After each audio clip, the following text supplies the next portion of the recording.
Hi, tonight we are going to do the long neck paw stocking. I have added this to the file, so let's just get started. These are not raw edge, as you can see.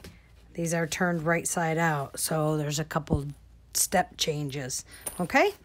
All right, I have my 300 by 200 hoop here, and I have my no-show poly mesh as usual hooped. I'm gonna go do a placement.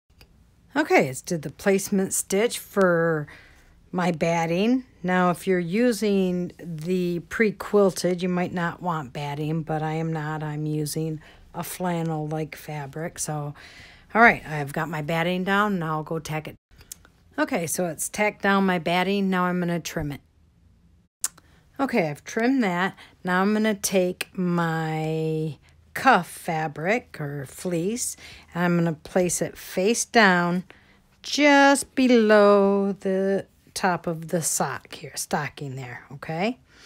Then I'm going to take my ribbon I want, and they're, I don't know, about 12 inches long each, and I'm going to tape it so it's just gets caught when it does the tack down. So it's going to get stitched like that, okay? And it gets stitched face down if there's a top and a bottom, okay? This right here, this ribbon doesn't have a top and a bottom, but like these do. So you would want it face down, so when it's flipped back around, it'll be right side up, okay? Now you're going to take your piece of fabric, and you're going to make sure you're above that right there, okay? And we're just going to put it like this and go tack it down. Okay, it's did the tack down, and it also did the placement stitch for the paw pads. As you can see, this is all tacked down now. So I'm going to cover this with my vinyl and go tack it down. Okay, it's tacked down my vinyl, and I'm going to trim it all up. Okay, it's all trimmed up, and now I'll send it over to the machine to do the satin stitch.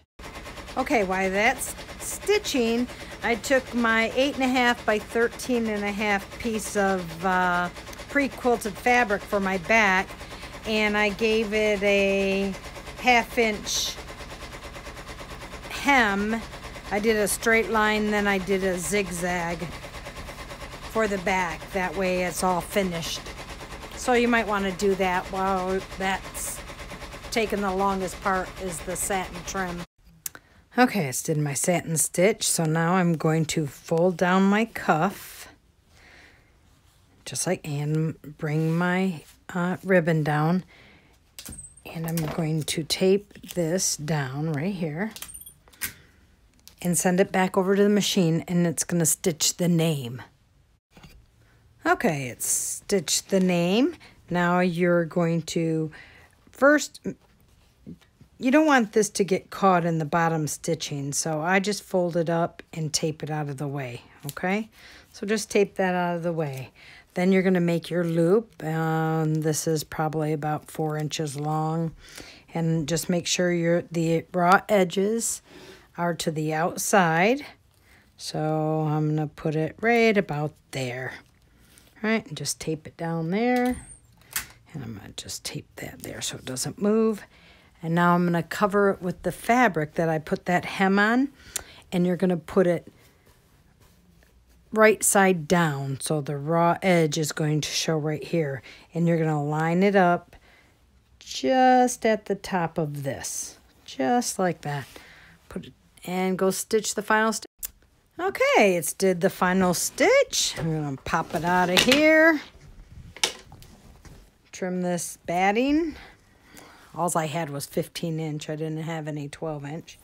So just trim or not batting, trim the stabilizer. Okay, I'm trying to keep it so you can see in the video, but I'm sure you didn't. So now I just go around and cut it about 1/4 of an inch or so, 3/8 of an inch, all the way around. I kind of go in at those.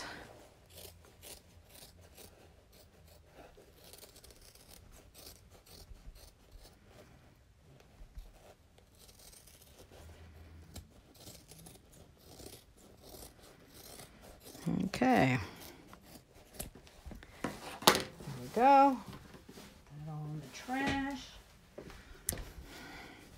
I'll turn it right side out.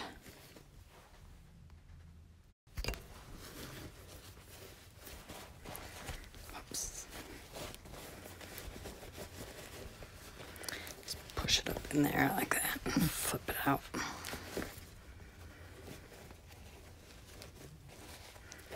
Reach in there. Push all the paws out. I have my paintbrush there. I'll use that. There we go. Take the tape off here. Take the tape off there. And there you have it.